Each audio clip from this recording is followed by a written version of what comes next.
Ok, on est maintenant dans le studio avec le setup éclairage qui est déjà installé. On a mis un fond noir en papier. Ce fond noir, on le réutilise d'un shooting à l'autre, donc pour le préserver et également pour ne pas faire de traces dessus, eh bien, on enlève ses chaussures et on reste en chaussettes durant tout le shooting.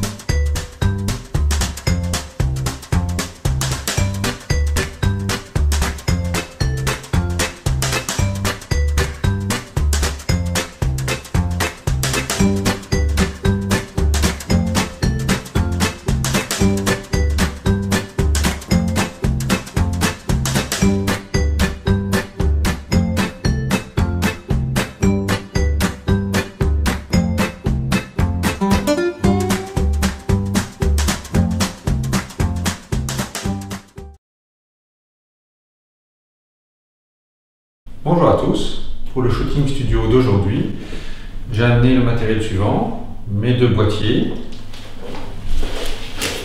le A1 et le A7R4 et en tout 3 focales fixes, un 85, un 50 et un 35 mm qui me suffisent amplement pour un shooting studio. J'ai également un posemètre pour la mesure de la lumière et une sangle Peak Design pour tenir les boîtiers. Également, au cas où, de quoi nettoyer le capteur et nettoyer les optiques. En termes de préparation, j'ai bien entendu formaté les cartes mémoire, charger les batteries qui sont pleines, vérifier la propreté des optiques qui sont tout à fait propres et j'ai déjà pré-réglé des réglages pour le studio. Comme vous voyez, j'utilise également un grip, ce qui sera très utile pour le shooting en portrait en studio et beaucoup plus confortable que de rester toujours comme ceci. Voilà. L'avantage aussi, c'est qu'il y a deux batteries, donc pas besoin de changer de batterie en cours de route. On a une autonomie qui est largement suffisante pour toute une journée de shooting. Ok, donc un des premiers réglages pour le shooting en studio, c'est d'être sûr que les photos sont enregistrées en double. Donc on est sûr d'avoir deux cartes mémoire dans le boîtier et on met l'enregistrement des photos en double, comme ça chaque photo est prise deux fois sur chaque carte. Très important, les shootings peuvent coûter de quelques centaines à quelques milliers d'euros et on ne veut pas risquer de tout perdre à cause d'un problème de carte mémoire, que ce soit lors du shooting ou par une mauvaise manipulation de retour sur son ordinateur. Autre réglage important, bien entendu en studio, pour maximiser la qualité des images, c'est de shooter en RAW. Comme ça, on aura toute la latitude sur l'ordinateur pour le post-traitement. Avant le shooting, j'ai bien entendu formaté mes deux cartes mémoire pour avoir quelque chose de clean. Alors, en studio, on travaille la plupart du temps avec des flashs dédiés, des flashs studio et non des flashs Cobra. On travaille quasiment tout le temps avec des déclencheurs sans fil qui sont mis sur le sabot flash de votre boîtier. En studio, il faut en général travailler avec l'obturateur mécanique pour que les flashs fonctionnent. La seule exception, c'est le Sony Alpha One qui lui permet de shooter en mode flash, donc en mode studio, avec un obturateur électronique si l'on veut, et donc de faire également des rafales jusqu'à 30 images par seconde, mais ce qui requiert des flashs très puissants dédiés du type par exemple Profoto. L'avantage du Alpha One par rapport aux autres boîtiers comme le A7R4, c'est que l'Alpha One a une vitesse de synchro flash en obturateur mécanique qui va jusqu'à 1/400e et même 1/500e en APS-C, contre en général 1/200e, 1/250e pour les autres boîtiers. En mode électronique, l'Alpha One a une vitesse d'obturation de 1/200e. Pour optimiser la qualité d'image en studio, on travaille en manuel et on essaye d'avoir un maximum de profondeur de champ et le maximum de piqué que peut donner votre optique. Donc en général, on travaille aux alentours de f8. On règle la vitesse en manuel à, en général, la vitesse d'obturation maximum, 1/200 par exemple. De toute façon, la lumière sera donnée principalement par les flashs et pas par les lumières ambiantes. Donc on veut couper justement la lumière ambiante et avoir la vitesse la plus élevée possible pour que la seule lumière qui soit prise sur les photos soit celle des flashs. Alors, une fois qu'on se met en mode manuel f8 1/200, bien entendu aussi à ISO 100, pour avoir le maximum de qualité dans le RAW. En général, votre image est entièrement en noir si on est dans un studio puisqu'il n'y a pas assez de lumière. Donc quelque chose de très important en studio, c'est de désactiver l'option Live View Effect. Donc cette option ne tient pas compte en fait des réglages manuels que vous proposez et vous montre une visée claire. Si on ne fait pas ça, comme je vais vous le montrer, la visée sera très sombre et très noire, il sera donc très difficile de voir ce que vous faites. Donc en studio, un des réglages principaux sur les boîtiers mirrorless, c'est de mettre ce Live View Effect à off ou en français définition d'effet désactivé. Autre réglage pour maximiser l'autofocus en studio, c'est l'entraînement d'ouverture AF. Donc en standard, il va faire la mise au point au diaphragme sélectionné. Donc si vous mettez f8, il fera la mise au point réellement à f8. Mais si on prend priorité mise au point, la mise au point se fera à pleine ouverture, ce qui permettra une bien meilleure qualité de l'autofocus en basse lumière, puisqu'il fait sa mise au point à pleine ouverture. Pour les paramètres du flash, on est en mode flash forcé et on est en mode flash sans fil off. Même si on va utiliser des transmetteurs sans fil en studio avec ces Flash Studio, cette option de flash sans fil n'est qu'à utiliser avec des Flash Cobra, avec des transmetteurs comme les transmetteurs Sony, pour utiliser des Flash Cobra sans fil. En studio, on sera en wireless off et flash forcé.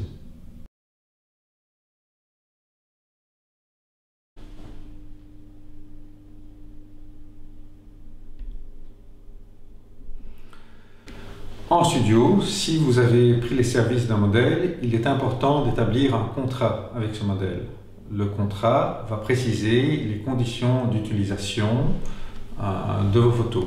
En général, on exclut les utilisations commerciales, mais le contrat précise le type de photo. Est-ce que c'est de la mode, de la lingerie, du nu?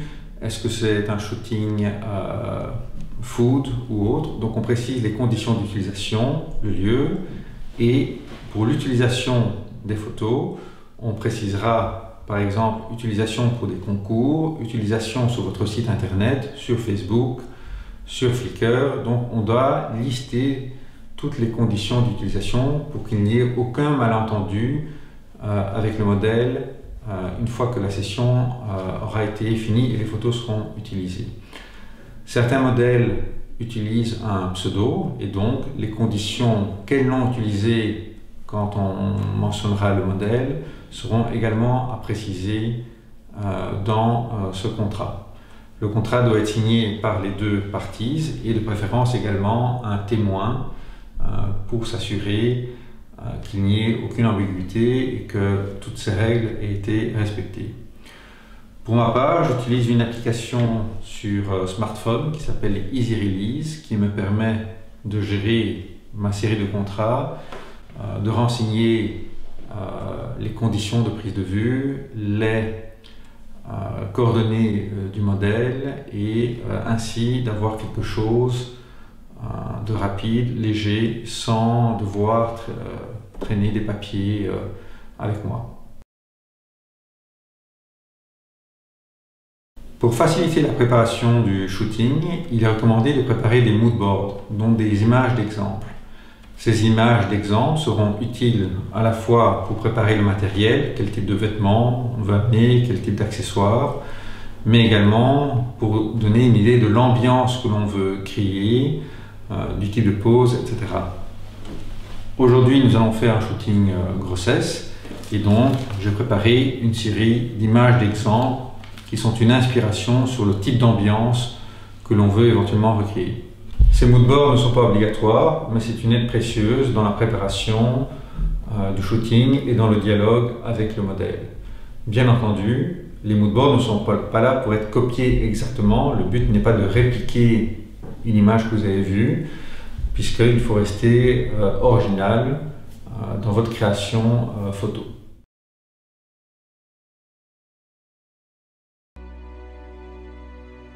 Là, on a fixé la couronne, mais comme elle basculait un peu vers l'avant, on a rajouté un petit contrepoids avec 2 pinces qu'on ne verra pas lors du shooting, bien entendu. Mais voilà le genre de petites choses qu'on utilise behind the scene pour arranger la tenue.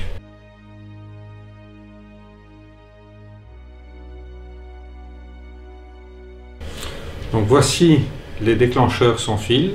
J'en ai un que je vais installer sur le sabot du boîtier et un autre se trouve sur le Flash Studio. On fait un premier test de connectivité. Okay. Les piles sont bonnes. Bien s'assurer qu'on ait des piles de rechange pour le déclencheur sans fil au cas où. Donc je fais un premier essai de déclenchement. Ça déclenche. Donc la transmission se fait bien. Voyons maintenant sur le flash. Voici le récepteur du transmetteur sans fil. On le connecte au Flash Studio via le câble SynchroFlash. Donc avec le posemètre, on va mesurer la puissance des 3 flashs. F8.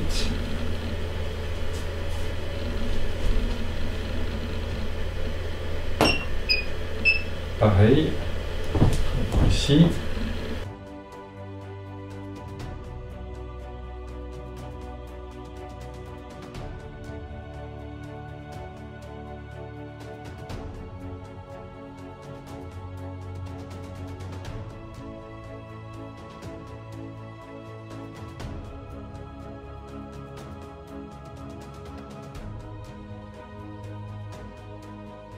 Donc voilà l'image de test, on voit que c'est pas mal, la mise au point a bien entendu été faite sur l'œil. Donc on va vérifier la netteté qui est très bonne, et puis on va également vérifier l'histogramme. Donc sur l'histogramme ici on voit qu'on est un peu trop bas, qu'il y a des noirs qui sont bouchés, ils sont montrés en surbrillance. Donc j'étais à F9, donc je vais redescendre vers F8. Et si c'est toujours pas suffisant, j'augmenterai très légèrement la puissance des flashs. Ok, donc Michaela, donc je t'ai apporté 2-3 couronnes. On va essayer, on verra ce qui donne le mieux avec les éclairages. Ok. Donc elles se mettent simplement comme ceci, mais il faudra arranger un peu les cheveux et cacher l'élastique qui est là, quoi. Ok.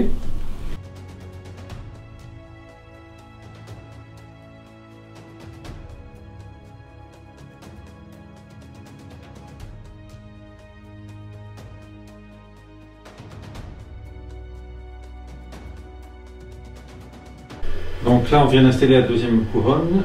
La modèle a déjà essayé d'arranger un peu les cheveux, mais il en reste quelques-uns. Donc, Michaela, est-ce que je peux toucher pour juste enlever quelques mèches? Merci. Donc, toujours demander au modèle de ne jamais la toucher sans avoir évidemment demandé. Une petite là et une là. Et c'est bien centré. Parfait, on est prêt.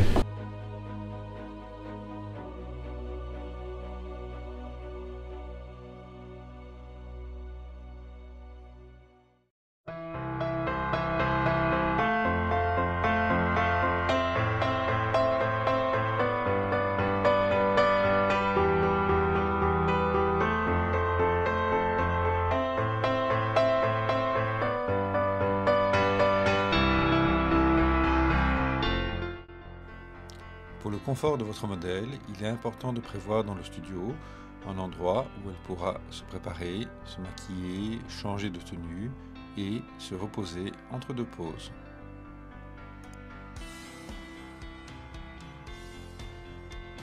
Il est important de chauffer correctement le studio, le modèle posant en général avec des tenues relativement légères. Le photographe s'habillera donc aussi en conséquence, en général avec un simple t-shirt.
Voilà pour les dernières.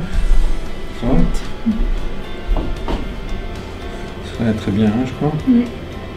Et voilà, en tout cas, merci beaucoup. C'est bon pour moi.